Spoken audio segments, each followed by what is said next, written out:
ओम नमः शिवाय। साधारणतः ओडिशार राजधानी भुवनेश्वरକୁ मंदिर मालिनी सहर बोली कुहाଯାଇଥାଏ। ସେହି ରାଜଧାନୀର ଉପକଣ୍ଠରେ ଏକ ଶୈବପୀଠ ଅବସ୍ଥିତ। ଶିବ, ଯାହାର ନାମ ଶ୍ରବଣରେ ଲୋକମାନଙ୍କଠାରୁ ରୋଗ, ଶୋକ, ଦୁଃଖ ଓ ବ୍ୟାଧି ଦୂର ହୋଇଥାଏ। ସେହି ଦେବଦେବ ବାବା ମୁର୍ଗେଶ୍ୱର ପୀଠ ଓଗଳପଡ଼ା ମୌଜାରେ ଅବସ୍ଥାନ କରିଛନ୍ତି।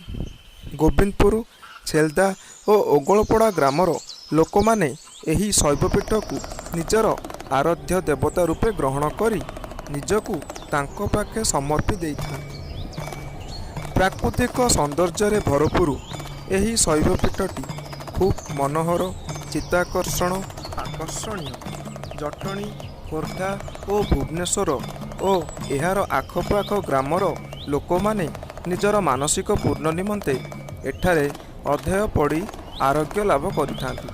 କଥିତ ଅଛି, ଗଜପତି ରାମଚନ୍ଦ୍ର ଦେବ ରଥିପୁର ଗଡ଼ରେ ଅବସ୍ଥାନ ସମୟରେ ଶିକାର ଉଦ୍ଦେଶ୍ୟରେ ଜଙ୍ଗଲକୁ ଆସିଥିଲେ।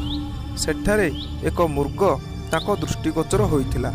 ଶିକାର ଲକ୍ଷ୍ୟରେ ରାଜା ମୃଗ ପଛରେ ଅନୁଧ୍ୟାନ କରିଥିଲେ, କିନ୍ତୁ ମୃଗଟି ଏହି ମନ୍ଦିର ସ୍ଥାନରେ ଅନ୍ତର୍ଦ୍ଧାନ ହୋଇଯାଇଥିଲା।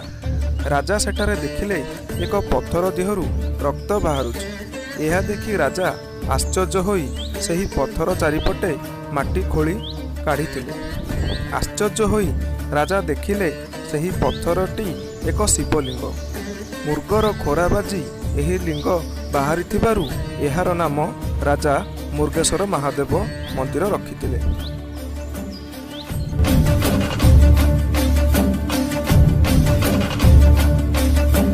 कर्पूर गौरम करुणावतारम संसार सारम भुजगेंद्रहारम। कर्पूर गौरम करुणावतारम संसार सारम भुजगेंद्रहारम।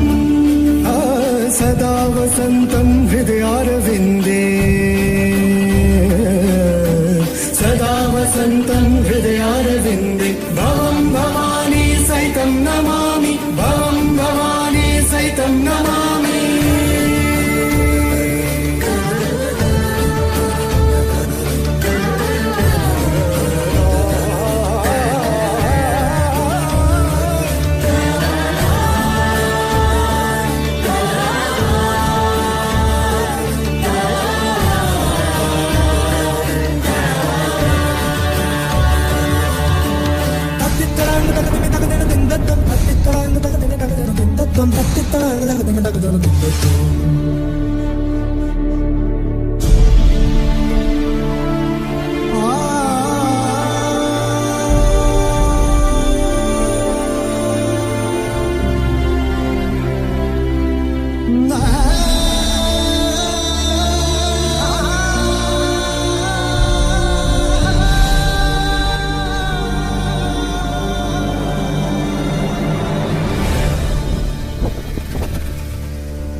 ଆସନ୍ତୁ ଏବେ ମନ୍ଦିରର ମୁଖ୍ୟମାଳିଙ୍କ ଠାରୁ କିଛି ମନ୍ଦିର ବିଷୟରେ ଜାଣିବା।